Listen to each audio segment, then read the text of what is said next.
There are moments in life when the world tells you exactly where it thinks you belong. And sometimes, it chooses the wrong seat. My name is Victoria Sterling, and on the night of the Sterling Foundation Winter Gala, I was reminded of something I had spent my entire life proving wrong.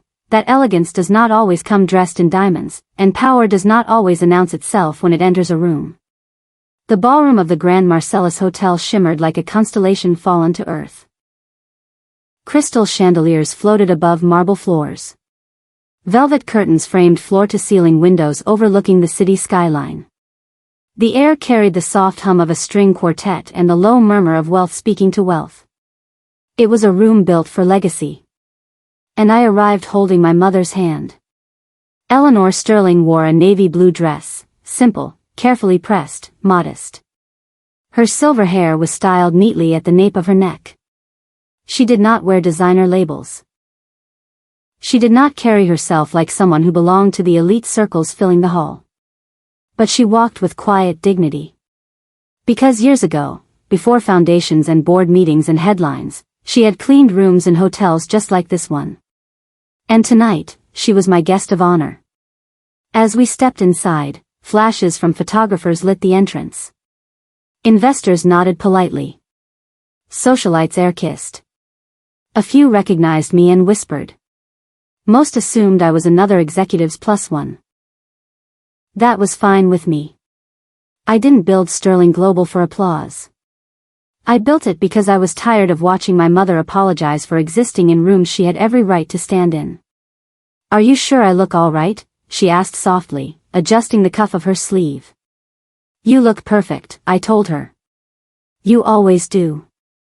She smiled, the same smile that raised me, fed me, and believed in me when all we had were overdue bills and stubborn hope. We made our way toward the front tables, where reserved placards gleamed in gold script. That's when it happened. A woman in a fitted black gown stepped forward, her smile polished but cold. Excuse me, she said gently, though her eyes measured. These seats are reserved for primary donors and executive families. I glanced at the name card. Eleanor Sterling. That is my mother, I replied calmly. The woman hesitated. Yes, but this section is exclusive. Perhaps she would be more comfortable at one of the guest tables toward the back. My mother immediately squeezed my hand. It's all right, sweetheart. I can sit anywhere. There it was. That reflex. That lifetime habit of shrinking to make others comfortable. Something inside me tightened. Before I could respond, another voice entered the moment, steady, warm, unmistakably firm. She's exactly where she belongs. We turned. A tall man stood a few steps away, dark hair slightly tousled, suit sharp but not flashy. His name badge read, Daniel Hayes, event director. His expression wasn't confrontational. It was certain.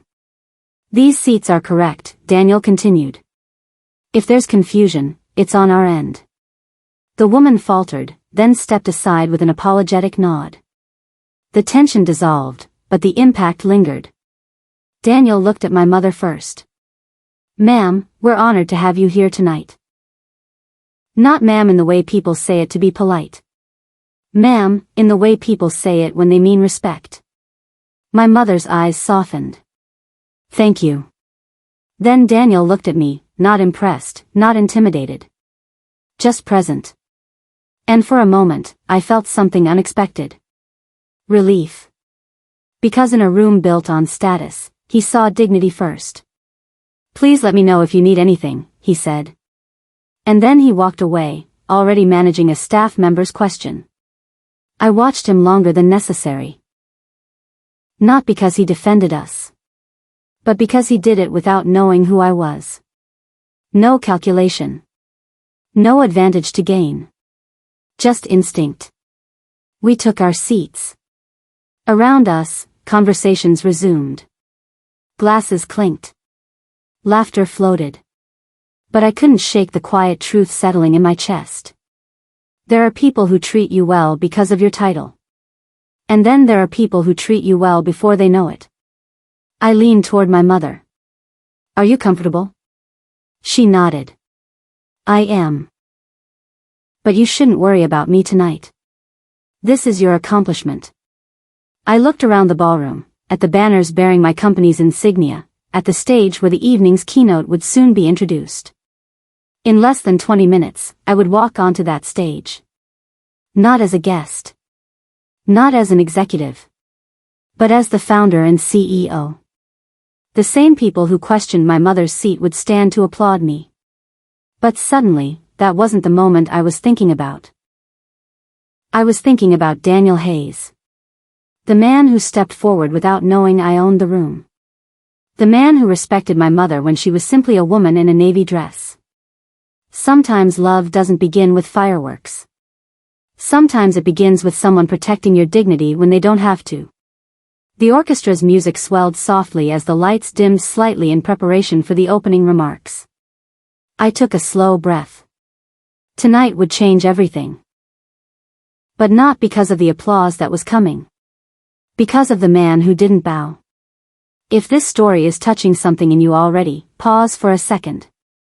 Type the country you're watching from in the comments. I love seeing how far these stories travel. And if you believe dignity should never be negotiable, subscribe. The music softened. Conversations lowered to a polite hush as the master of ceremonies stepped onto the stage. The spotlight followed him, gliding across the polished floor like a promise about to be fulfilled. I sat beside my mother, her hand resting gently over mine. You don't look nervous, she whispered. I learned from the best, I said. She smiled, but I could see it, the quiet strength in her eyes. The same strength she carried when she worked double shifts. When she came home with tired feet but still helped me with homework. When she told me, over and over again, never let anyone decide your value. On stage, the MC adjusted his cufflinks and beamed at the crowd. Ladies and gentlemen, tonight is not just about celebration. It's about vision. It's about resilience. It's about building something that changes lives. Applause. I felt Daniel move somewhere along the perimeter of the room, directing staff with calm efficiency. He hadn't looked at me again since earlier. Not because he was avoiding me. But because he was working. And somehow, that steadiness grounded me. The MC continued. 10 years ago, Sterling Global began as a small consulting firm operating out of a one-bedroom apartment. Today, it stands as one of the fastest-growing development companies in the country. A few heads turned toward the executive tables. Some scanned the room, likely trying to locate the face behind the company's name. The MC smiled wider. And the person behind that vision believes in honoring where she came from. My mother squeezed my hand. And so tonight, please rise as we welcome the founder and CEO of Sterling Global. A pause. The kind that stretches just long enough to tighten the air. Victoria Sterling. For half a second, there was silence. Then the spotlight moved. And it landed on me. Gasps rippled outward like dropped glass. The same woman who had questioned my mother's seat froze mid-blink. A board member straightened his tie too quickly. A donor's smile faltered before reforming into something carefully polished. Across the room, Daniel stopped walking. Our eyes met. Surprise flickered there, honest and unfiltered. Not because I was important. Because he hadn't known. I stood slowly. Not dramatically. Not rushed. Just steady. As I helped my mother rise with me, the room began to applaud. The sound built in waves, growing louder as recognition spread from table to table. I leaned down and kissed my mother's cheek before stepping into the aisle. You don't have to prove anything, she whispered. I know, I said. That was the difference now. Years ago, I would have walked onto that stage hungry to validate myself. Tonight, I walked because I already knew who I was. The heels of my shoes clicked softly against marble as I made my way forward. The spotlight followed, warm against my shoulders. When I reached the stage, the MC stepped aside. I took the microphone. And the applause slowly faded. From up here, I could see everything. The glittering chandeliers. The polished smiles. The people who respected power. And the few who respected people. My eyes found Daniel again near the back wall. He wasn't clapping anymore. He was simply watching. Curious. Thoughtful. Present. I drew a breath. Good evening.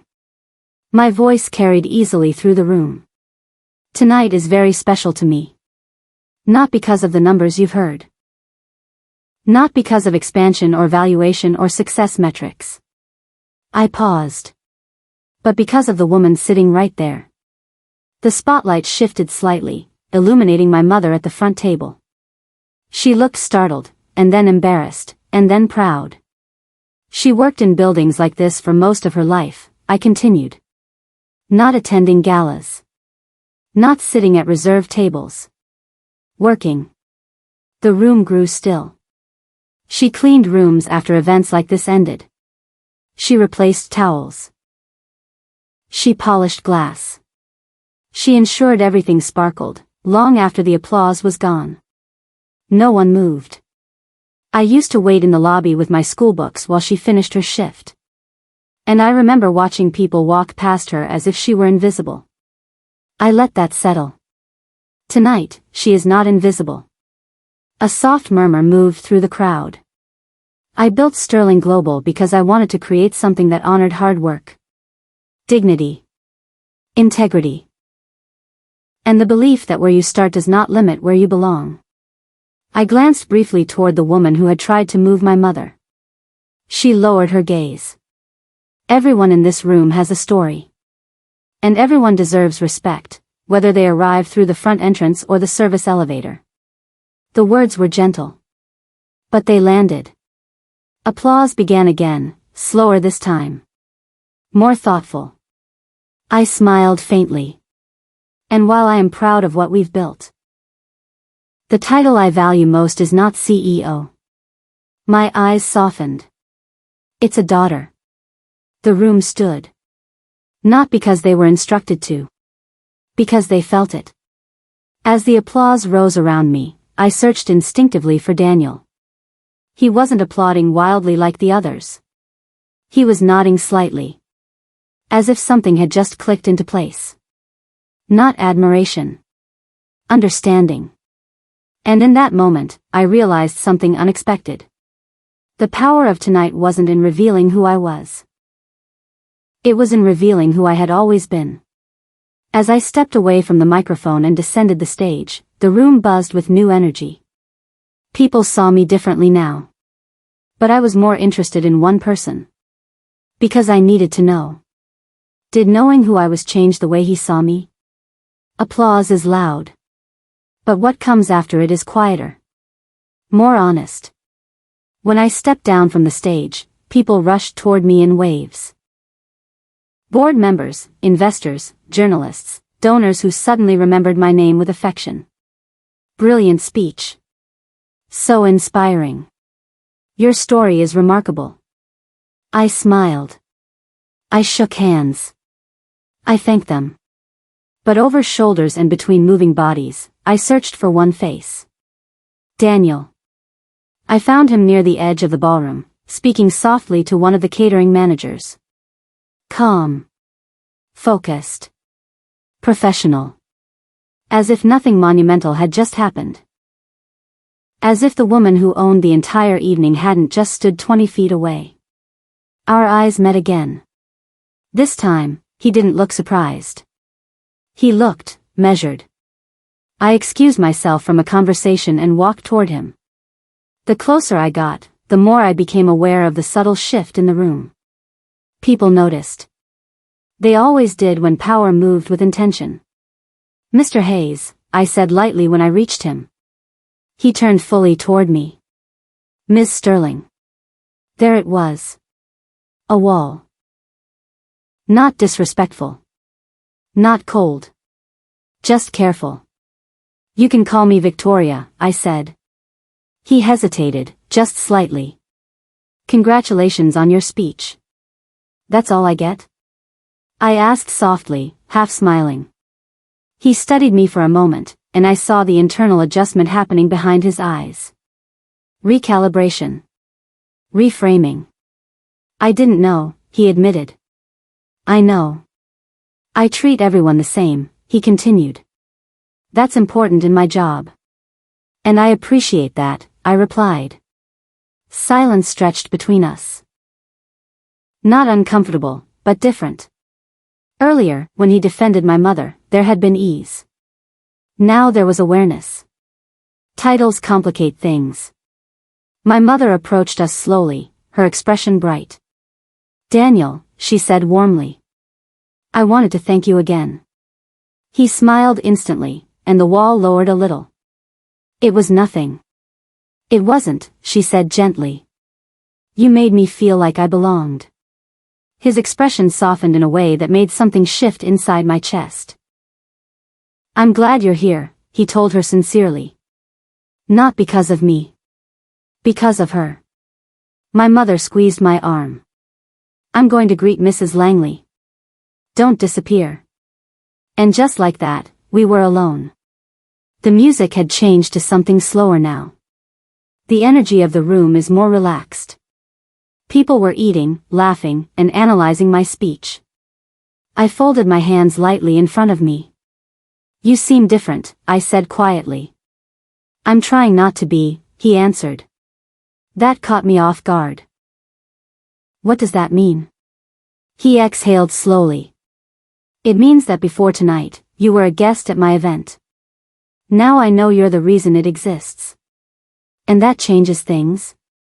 It can. There was no accusation in his tone. Just honesty. I don't want special treatment, I said. You wouldn't get it. A flicker of amusement passed between us. But beneath it, something deeper lingered. He looked around briefly, ensuring no staff needed him. You built all this from scratch, he asked. Yes. With no investors at the beginning? Just a laptop and stubbornness. That made him smile. I respect that. The word landed differently than applause. Respect. Not awe. Not intimidation. Respect. I meant what I said earlier, I told him. About dignity. I believe you, he replied. Another pause. Then, carefully. But I also believe there's a difference between believing in dignity and living in a world where everyone treats you like you're untouchable. There it was again. The space between us. I'm not untouchable, I said softly. He held my gaze. Maybe not. But your world is. The orchestra began a waltz. Couples drifted toward the dance floor. I became suddenly aware of how absurd the setting was: marble floors, crystal lights, luxury gowns, while we stood discussing something painfully real. Walk with me, I said impulsively. He hesitated. You don't have to escort me, I clarified. Just walk. After a second, he nodded. We moved toward the side balcony doors, slipping away from the center of attention. The cool night air greeted us as we stepped outside. Below, the city pulsed with quiet life, traffic lights blinking, distant sirens humming, real people living ordinary evenings. This is more my speed, Daniel admitted. No chandeliers? Not usually. I leaned against the railing, looking down at the streets far below. My mother used to take the bus home from jobs like this, I said. I would fall asleep on her shoulder while she planned how to make next month's rent. He listened without interrupting. I don't live in a different world because I want distance, I continued. I live there because I promised her I would. The wind lifted a strand of my hair. Daniel's expression shifted, not with sympathy, but with understanding. I don't dislike your world, he said quietly. I just don't want to be swallowed by it. The honesty disarmed me. And if I told you I don't want that either? His eyes searched mine, as if weighing something far heavier than the moment. Then I'd say we're standing in the middle of a very complicated beginning. The music inside swelled louder as the balcony doors opened and closed behind other guests. I felt it then. Not an attraction born of status. Not admiration built on success. But something slower. Something grounded. He stepped back slightly. I should return to the floor, he said. There's still a schedule to keep. Professional again.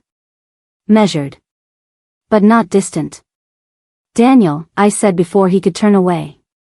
He paused. Thank you, I told him. For what? For not bowing. A faint smile curved his lips. I don't bow easily. I noticed. He walked back inside. And for the first time that evening, the applause didn't matter. Because I had just realized something far more unsettling than public humiliation. Winning a room is easy. Winning someone who isn't impressed by the room? That's different. And as I stood alone under the night sky, watching him move confidently through the crowd without looking toward me again, I understood one thing clearly. Power can open doors. But it cannot close the distance between two worlds. The gala ended the way all grand events do, with lingering laughter, polished goodbyes, and staff quietly dismantling magic. By midnight, the chandeliers still shone, but the illusion had faded. The ballroom was no longer a stage. It was a room again. I stayed longer than necessary. Not because I needed praise. Because I needed clarity. My mother had already gone home, exhausted but glowing. Before leaving, she kissed my cheek and whispered, "Don't let success cost you something real." At the time, I thought she meant rest. I realized later she meant him. Across the room, Daniel directed cleanup with the same calm focus he'd had all evening. Jacket off. Sleeves rolled slightly. Clipboard in hand. Not intimidated. Not hovering. Just working. I walked toward him carefully, not as a CEO surveying an event, but as a woman stepping into uncertain territory. "You're still here," he said without looking up. "So are you." He finished giving instructions before turning to face me fully. Without the orchestra. Without the crowd. Without applause. It felt different now. Quieter. More honest. "You handled tonight well," he said. "You handled it better," I replied. A faint smile flickered. Then it faded. There was something restrained in him. Something pulling back. "I meant what I said on the balcony," he began. Us.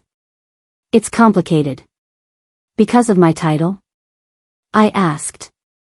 "Because of everything that comes with it." I stepped closer. "You think I live in some untouchable world. I think people around you don't say no," he corrected gently. That landed. "Say no then," I challenged. He didn't hesitate. "No." Silence filled the space between us. Not harsh. Not cruel. Just real.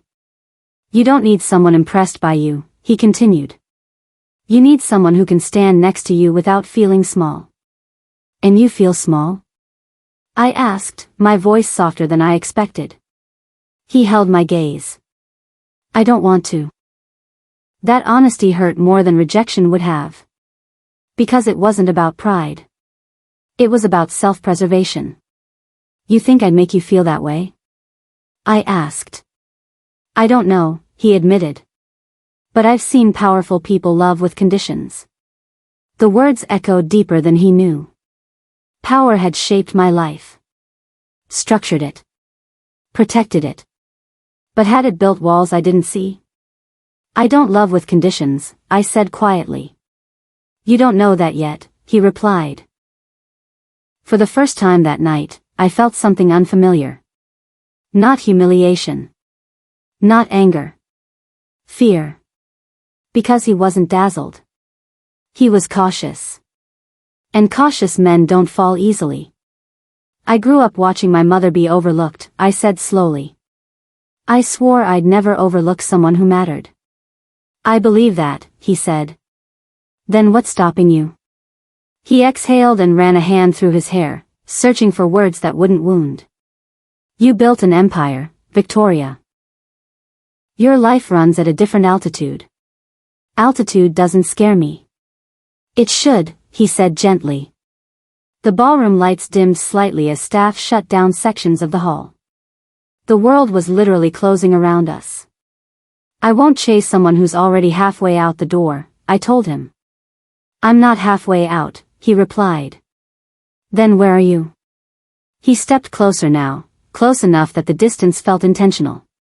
I'm standing right here, he said. Trying to decide if stepping forward means losing myself.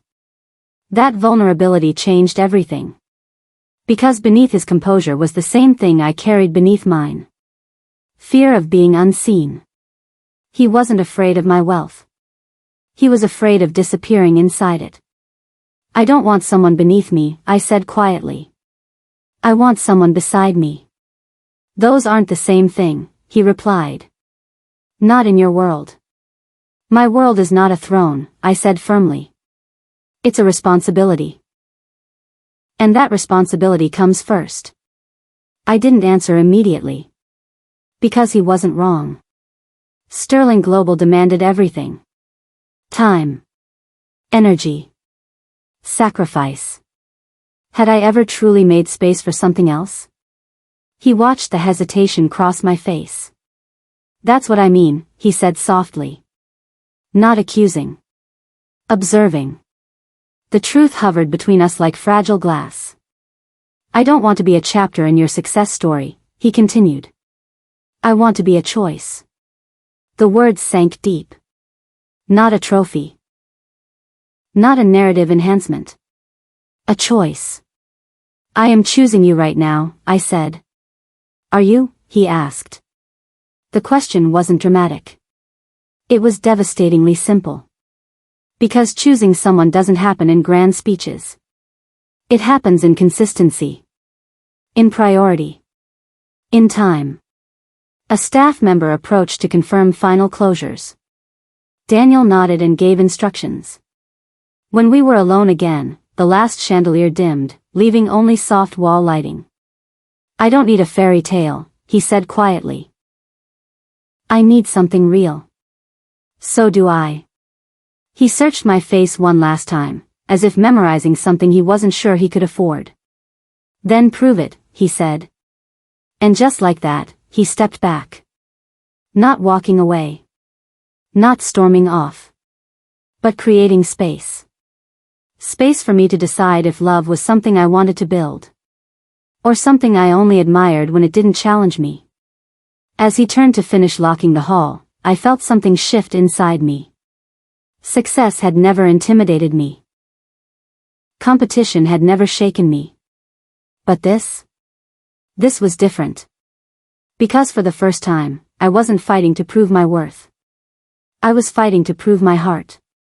And love, unlike business, doesn't respond to strategy. It responds to sacrifice. Success teaches you how to win. Love teaches you what you're willing to lose. 3 weeks after the gala, my calendar looked exactly the way it always had, packed, color-coded, relentless. Board meetings in London. Expansion talks in Dubai. A private equity dinner in New York. Sterling Global was entering its most aggressive growth phase yet. And for the first time in years. I hesitated. Daniel hadn't called. I hadn't either. Not because we weren't thinking about each other. But because we were. He had given me something no one else dared to give me. A mirror. You don't need someone impressed by you. You need someone who can stand next to you. His words echoed every time I signed a contract, every time an assistant rearranged my schedule without asking. Was there room for someone beside me? Or only behind? I canceled my London trip. My board was not pleased. You can't step back during acquisition season, my CFO warned. I'm not stepping back, I said calmly. I'm stepping differently. That evening, instead of boarding a jet, I drove myself. No driver. No security detail. Just me. I pulled up outside the Community Arts Center downtown, the place Daniel had once mentioned volunteering at on weekends. It wasn't glamorous. The paint on the brick exterior was slightly faded. The parking lot had more potholes than polish. But the lights inside were warm. Through the windows, I saw him. Sleeves rolled up, kneeling beside a group of teenagers assembling stage props. Laughing. Teaching. Present. This was his world. No chandeliers. No applause. Just impact. I stepped inside quietly. He didn't see me at first. I watched him for a moment, the way he listened fully when someone spoke, the way he encouraged without overpowering. He wasn't smaller here. He was bigger. One of the students noticed me and whispered something. Daniel looked up. Surprise crossed his face. Not guarded this time. Just surprised. I walked toward him. You missed your flight, he said carefully. I canceled it. For business? For perspective. He stood slowly, wiping his hands on a cloth. The students drifted away, giving us space. I've been thinking about what you said, I began. That's dangerous, he replied softly. I've spent my entire life building something so no one could ever make my mother feel small again, I said. But somewhere along the way, I built walls high enough to keep everyone at a distance. He didn't interrupt. I don't want a love that competes with my ambition, I continued. But I also don't want ambition to be the only thing I protect. His eyes searched mine, not for weakness, but for truth. I can't promise I'll always get the balance right, I admitted. But I can promise that if I choose you, it won't be convenient. It will be intentional. The room was quiet except for distant laughter in the hallway. You said you didn't want to be a chapter in my success story, I said. You won't be. He stepped closer. Then what would I be? My equal, I answered. Not because our bank accounts match. But because our values do. Silence stretched. Not tense. Just heavy with decision. You really cancelled London? He asked. Yes. That deal is worth millions. I know. And you're here. I am. He studied me the way he had on the balcony that night, weighing sincerity against impulse. You're not doing this to prove something, he said. No, I replied. I'm doing this because I realized something. What? That the only seat that ever mattered isn't at the front of a gala. His expression softened. It's beside someone who doesn't bow, I finished. For the first time since the ballroom confrontation, he smiled without restraint. Not impressed. Not cautious. Just open. You're terrifying, you know that, he said quietly. Why? Because you actually mean it. I do. He exhaled slowly, as if releasing a decision he'd been holding for weeks.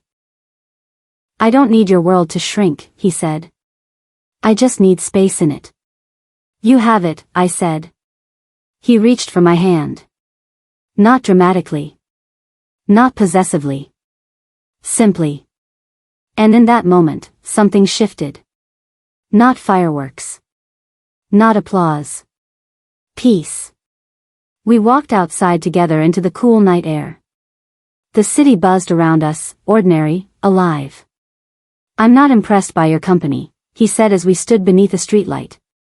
Good. I'm impressed by the woman who showed up here. That woman is the same one who stood on stage. I know, he said. And that was the difference. He knew. The gala had been about dignity. This moment was about choice. Love didn't conquer ambition that night. It aligned with it. Because power isn't proven by how high you stand above someone. It's proven by who you stand beside. As we walked down the sidewalk together, no spotlight, no audience, I understood something clearly. They tried to decide where my mother could sit. They never realized the only seat that mattered. was the one I would one day choose to share. If this chapter meant something to you, let me know. Love is powerful, but only when it's chosen with courage. And sometimes the greatest victories aren't won on stages. They're won in quiet decisions no one applauds. Want more shocking twists? More revenge? More powerful family drama? Then don't wait, subscribe right now. And comment your country below. Globe showing America's. Let's see which country is dominating the comment section. The more you comment, the more stories are coming your way.